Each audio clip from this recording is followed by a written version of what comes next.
preciso decir que la mayor potencia que anima esta intención consistente en la recia convicción, compañeros,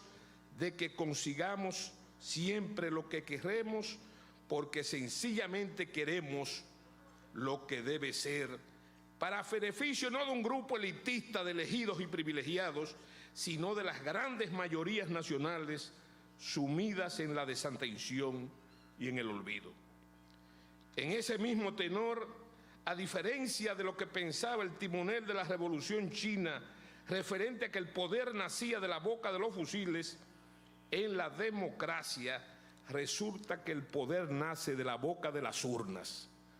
Y ese poder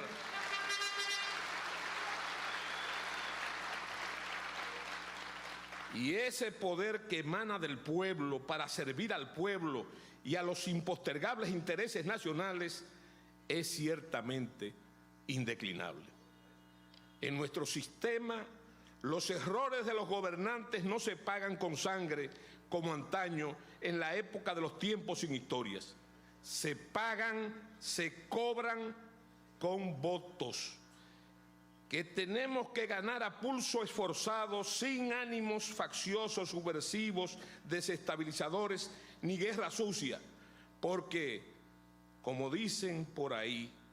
el que convence, vence, y para convencer, compañeros, solo hay que estar realmente convencido. Es bueno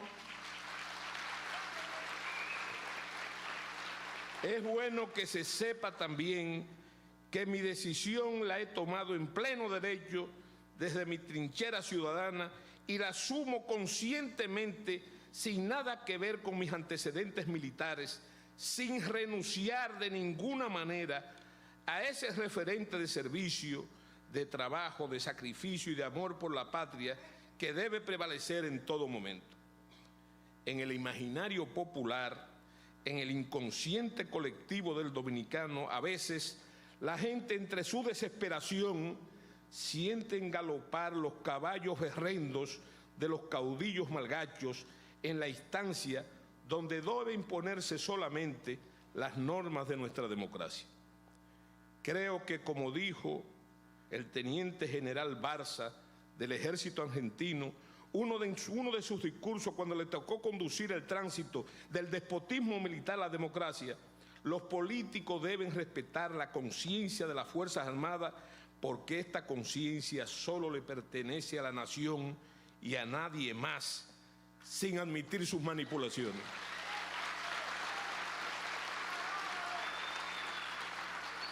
En el caso de los ciudadanos, sean militares retirados o civiles, para evitar el caso de los llamados analfabetos políticos, apáticos e indiferentes a la hora de cumplir con sus derechos y deberes para con la sociedad y ser los primeros después en criticar las gestiones, les digo que hay que participar en política de manera denodada y patriótica, seguir el consejo de uno de los fundadores de la democracia, me refiero al legislador ateniense Solón, que nos advertía con su consejo que el peor pecado ciudadano era no participar en el debate, porque no hay democracia sin ciudadanos y el gestor político ideal es el que, como tal, está consciente de sus derechos, pero también de sus deberes. En esta tesitura, entonces, quien les habla en la plenitud de mi existencia como ciudadano, les declaro en pleno disfrute de mis facultades políticas que no tengo que dar más explicaciones que esta para dar este paso, y que en ese tenor no temo ni odio, ni me amotino, ni me conjuro en otra cosa que no sea la lucha cívica legítima, pero tampoco me asusta la jauría a la que nunca se debe responder. No tengo que pedir permiso, ni siquiera mi íntima convicción, ni cubrirme del fuego de los francotiradores de la mediocridad y de la envidia, cuyo trabajo vano me llena de satisfacción porque me da un importante capital que conforta mi espíritu, y en esa dosis de vanidad que todos tenemos se ejemplariza de muchas maneras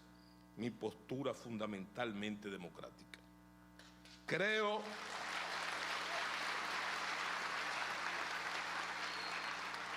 que el camino que hoy he emprendido con empecinada determinación y firmeza comenzó hace más de 25 años, cuando, tenido como un adversario político del presidente, estando en servicio activo, existí por mucho tiempo en las fuerzas militares en un espacio intelectual del presidente Fernández, con el respeto y la decencia que lo caracteriza como estadista, y aún en esa delicada situación puedo afirmar sin reparos que dudo mucho que ningún militar, incluyendo los jefes militares de sus gobiernos, conversara más con el presidente que quien les habla sobre temas importantes de la nación, su independencia y soberanía y de su problemática institucional.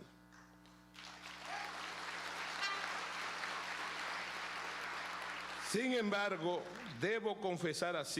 aquí que yo nunca subordiné mis criterios en estas conversaciones con el mandatario a la irracionalidad genuflexa de la cortesanía, y más aún, el presidente siempre atendió las razones ineludibles y vincadas dentro del mundo de los conceptos y de las ideas, debiendo decir que, contrario a como algunos maledicentes especularon entonces y ahora, el gobernante nunca me hizo ninguna propuesta política deshonrosa, y yo nunca le solicité algo que no fuera digno de ese mismo respeto demostrado por él a mis convicciones y argumentos. La primera vez que hablé extensamente con el presidente Leonel Fernández fue en 1997, cuando, citado en la Casa de Gobierno para despedirme protocolarmente antes de asumir mi destino como agregado militar naval y aéreo en Washington, tomado por muchos como una especie de exilio, tras una larga conversación de gran contenido nacionalista y dominicanista, se agotaron varias horas. Tiempo después, el presidente, en una visita que hice al país, en una dilatada entrevista a instancia del comandante en jefe, me preguntó si yo había sido compadre del doctor José Francisco Peña Gómez. Y yo le dije que no, que yo no había tenido el honor de bautizarle un hijo, ni él a ninguno de los míos. A seguidas, el presidente me preguntó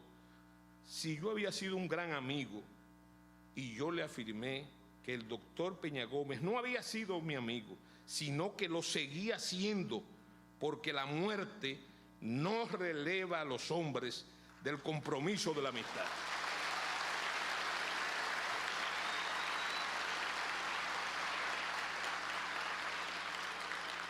Esa respuesta, creo yo,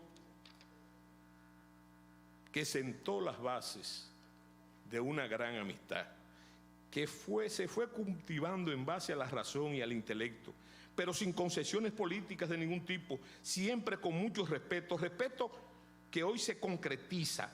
pasando de la amistad respetuosa a la política, en el acatamiento por mi parte de un liderazgo que el país necesita hoy en día de forma inapelable.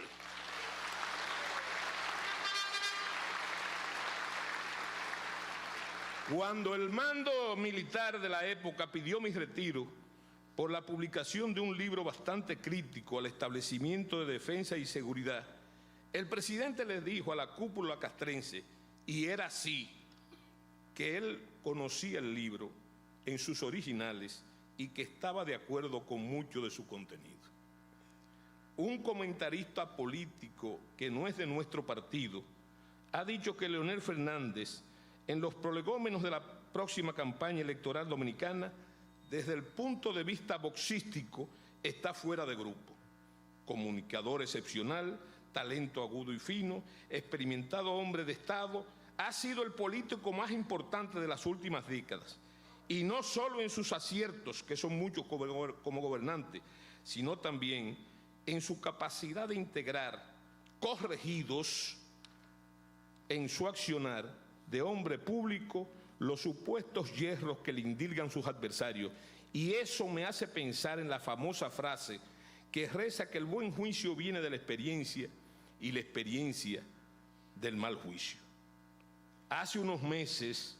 el presidente Fernández declaró públicamente una